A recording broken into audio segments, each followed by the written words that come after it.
going on, people? It's the Xbot 448, and today I wanted to dispel a little bit of misinformation I've been seeing from other gaming YouTubers out there. Plus, I want to give you guys my true opinion about an upgradable Xbox. I know it's been a while.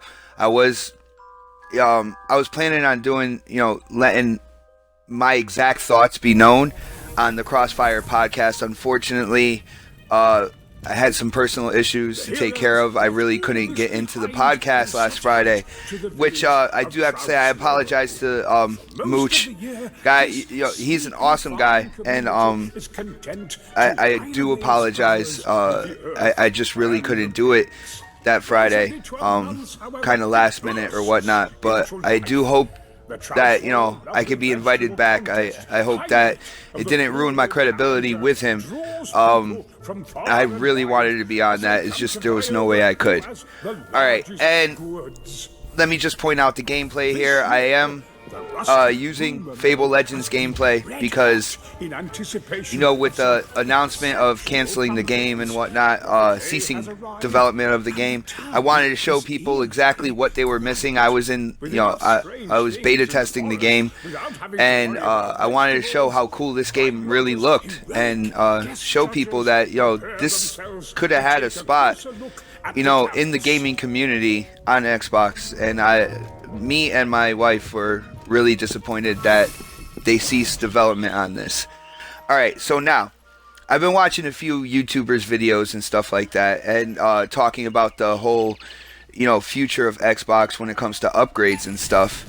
And one thing I see that keeps coming up is about console simplicity, which I agree with.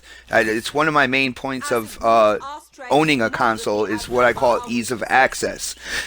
But they're talking about thinking about what add-ons you might need to play the next game and such. And this is actually I'm not sure if they know it or not.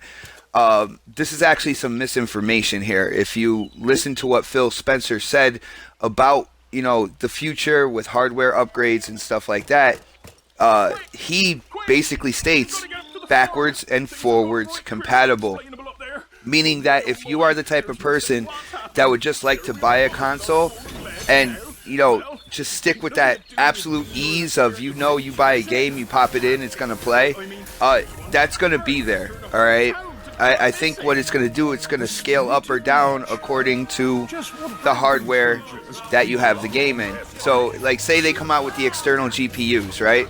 I buy one, my brother doesn't. We'll still be able to play the same game. I'll have like added visuals to it and stuff like that. But the game will be able to play on an unupgraded version compared to an upgraded version. And the way they're doing that is with the universal Windows platform.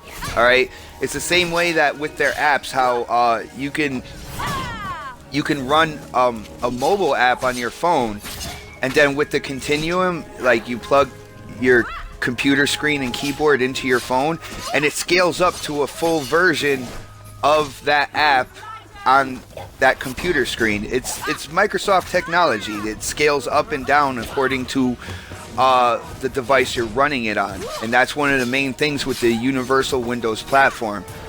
And so when people start hearing about upgrades and stuff like that, it's like, oh man, I can't play the next game unless I get this upgrade. That's not what Phil Spencer is talking about. Phil Spencer has clearly stated that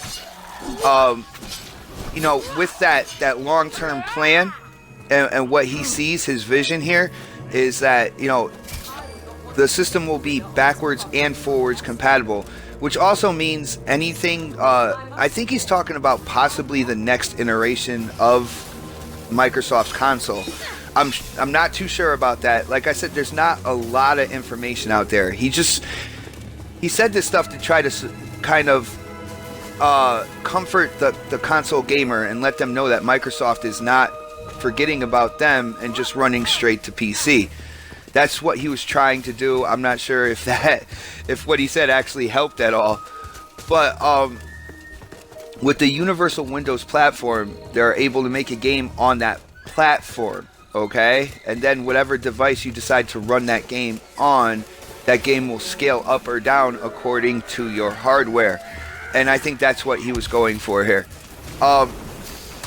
As far as my thoughts on like an upgradable console, like I said, there's not a lot of information out there. There are some concerns, but all in all, if they do it right, I don't have a problem with it, okay? But that's if they do it right. And like I said, the two main things are ease of access and price point. I don't have to worry about, if the future games are going to be able to run on my system without the upgrades, because just like I told you before, that it will be able to. So you don't even have to think about that. But how much would these quote-unquote upgrades cost? All right, I know AMD is talking about, the development of an external GPU. They're talking about it for laptops and stuff. But AMD partnered with Microsoft, to make the chipset and everything that's in the X1. So it's not too far-fetched to think that the external GPU would be able to be plugged into a console. Like I said, it's about price point to me and ease of access. I think the ease of access will be fine. I saw in Major Nelson's podcast with Phil Spencer that Phil Spencer said, we're not going to ship consoles with screwdriver kits in them. Like, you're not going to take it apart or anything. So it's basically a plug and play. Same way a console is with a TV. You plug it in and you play it. Any upgrades, I think it'll be plugged in, an external device plugged into your system, and the games are able to run on the system altogether with the upgrades. I don't think it's anything taking apart the system. Phil Spencer basically stated that it's not like that.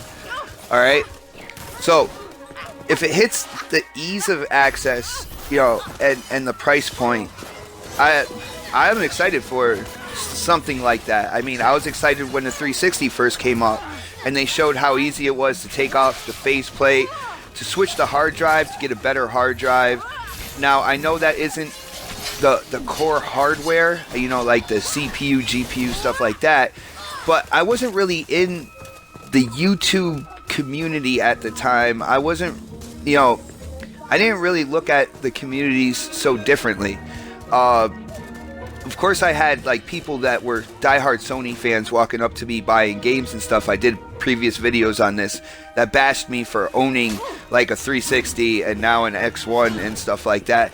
But I tried to look at it always as gamers. So I tried to take the higher road when it came to that stuff. I don't know. Now, I do know the console community, just the way any other community, communities have pride in something, okay? The PC community is proud of their community. They're proud of their benefits, the stuff that they can do. Console community as well. They are proud of their community. I mean, we have this dedicated hardware that we use to play games and stuff like that. People are kind of, they're prideful over the fact that developers have to go in and like really study how they're going to develop a game on console because of its closed hardware, because of the no upgrades, no variable GPUs or anything like that. And with an upgraded system, that does put stress on that part of the console community. So I'm not too sure like how they would implement this. It'd be interesting to see.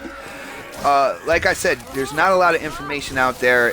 In Major Nelson's podcast with Phil Spencer, he called it a long-term plan, basically stating that he doesn't see anything really happening like right off the bat with the X1, which is why I'm kind of guessing that it might be the next iteration of console by Microsoft and not necessarily this one.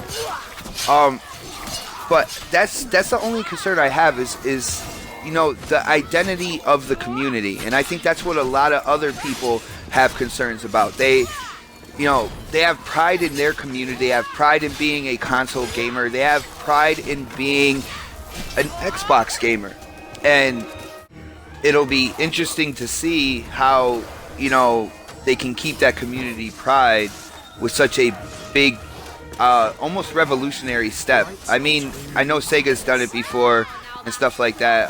Sega CD, 32X, my brother had them.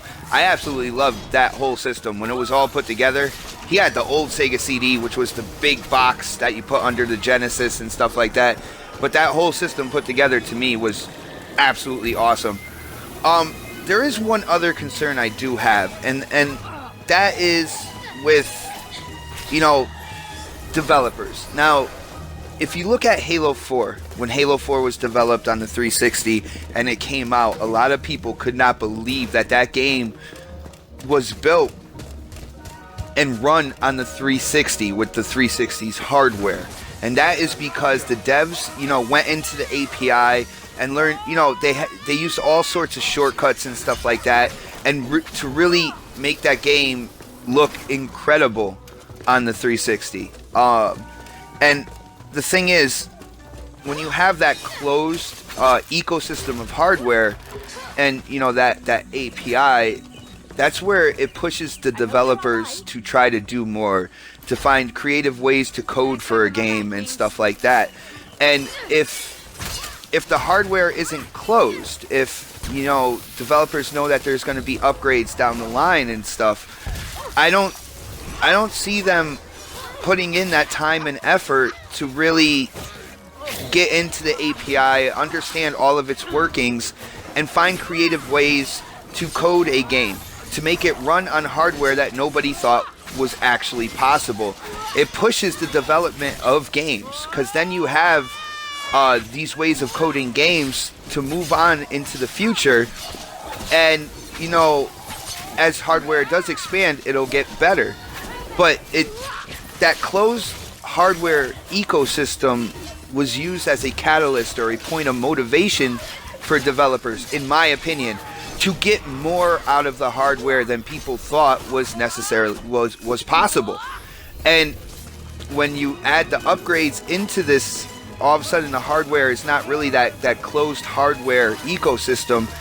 I'm not sure if there are developers that are going to go in and take time to, you know, learn the software and the tools of creating this game and adding, like, really getting in there and seeing what they can do with it and how they can push the limits of the hardware. I mean, that is also one of the keys to the pride in a console community, like I said. And it does concern me because I'm not sure. I mean, there are some really highly motivated devs out there. I mean, just look at Turn 10 with Forza 6, and they used DirectX 11 to make that game, and that game looks gorgeous. All right, but then there are developers that do need that little kick in the ass, you know, that little bit of motivation to try to do more with what they have. And if this is kind of showing signs of the end of that closed off, you know, set hardware for consoles, I have a feeling it is gonna hamper that kind of motivation to innovate within an API and to code a game. But as usual, guys, if you like this video, I know it was a little long, but I really wanted to get some of my thoughts out here on this. If you like the video, definitely give it a thumbs up. As always, hit up that comment section. I want to see if you guys see where I'm coming from and if you guys agree with me or not. Like I said, I'm not all on board for an upgradable console. Like, there's just not a lot of information yet. Hopefully in the future, as you know, more info becomes available, more things are said about it, I can really solidify my idea of what they're doing. I can give an opinion. I can tell you whether or not I am on this boat or whether or not I am I'm walking the plank, basically. But definitely hit up that comment section. If you haven't subscribed yet, definitely hit that sub button. I'm really close to 1,000 subs. It's one of my personal goals. I can't wait to get there. But that's pretty much it. So, as for now, this is the Xbot 448, and I am definitely signing off.